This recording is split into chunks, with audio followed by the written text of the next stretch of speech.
So, you know, why blow on the coals?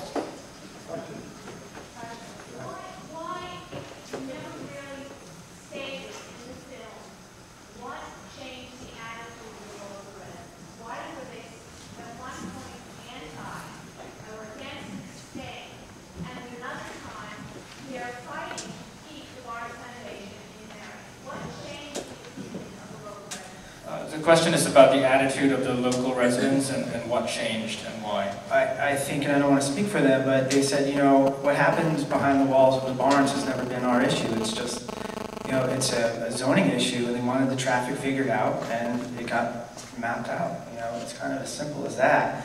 And that's kind of like, we often talk about the dialogue at home is like about traffic, parking, and all these, like, these issues that really, when you look at the grand scheme of this entire story, are so minuscule.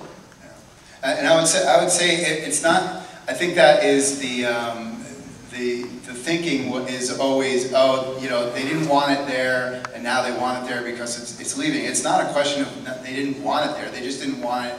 They didn't want like buses and all the other shit that was happening. KKK lawsuits probably. KKK losses. They weren't into that. And so I think that's the big misconception and the kind of easy, you know, when people talk about the story, especially locally, they're always like, oh, the friggin' neighbors. It was the neighbors' fault. They didn't want it there. And you know, hopefully with this film, you see that the neighbors section is very small in the grand scheme of things. But that's the convenient thing to say. It's the neighbors, you know. Yes, sir. Can you tell us about the distribution plan? The question is about the distribution plans of the film. The film does have distribution. Yes, who's here from IFC? Come on, I know you're here.